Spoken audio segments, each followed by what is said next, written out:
বিশ্বাস করো সোনিয়া, ফেসবুকে প্রথম যেদিন তোমাকে দেখেছি সেই দিনই আমি তোমার প্রেমে পড়ে গেছি। আমি তোমাকে ভালোবেসে ফেলছি। I love you. ছি বাবা, তোমার লজ্জা করছে না? এই মেয়ে তোমাকে বাবা বলতেছে কেন? নাদিয়া মিস, আমি তো খুব হতাশ। আপনি আমার মেয়েকে পড়ানোর জন্য প্রত্যেক মাসে কতগুলো করে টাকা নেন। আপনার বেদ কোথায়? বেদ ছাড়া কি পড়ানো সম্ভব? স্যার আমাকে বাঁচান। তুই বাচ্চা মেয়েটাকে কিডন্যাপ করে নিয়ে যাচ্ছিস? স্যার বিশ্বাস করে না, আমি ওকে কিডন্যাপ করতে যাবো কেন? ও আমার মেয়ে। না না স্যার, আমি ওনার মেয়ে না। মা নাই, এখন কোনো মেয়ের সাথে কেন আমাকে তুমি কথা বলতে দাও না?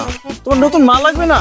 না, আমার আর মা লাগবে না। তুমি সারা জীবন আমার সিঙ্গেল ফাদারই হয়ে থাকবে। যতই আশা করো তুমি মনে মনে, সে আশা হবে না পূরণ। আজকে থেকে তুমি আমার মোবাইল ধরবে না, টিভি দেখা বন্ধ। তোমার বাবা তোমার উপর এত রেগে আছে কেন? মা মরা মেয়েটা আমার না খেতে খেতে অসুস্থ হয়ে যাবে, তাকে কে দেখবে? ঠিক আছে, আমি আপনাকে রান্নায় হেল্প করছি। বাবার সাথে কিচেনে যাবেন না? কেন? বাবা তোমার হাত ধরবে। আমি আপনার মেয়ের টিচার, আমাকে নিয়ে আপনি এসব ভাবেন? ছি। সিঙ্গেল ফাদার থেকে যাবে তুমি, সিঙ্গেল ফাদার।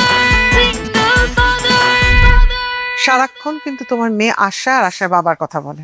আশার বাবার প্রতি ওর দরদটা একটু বেশি মনে হচ্ছে না?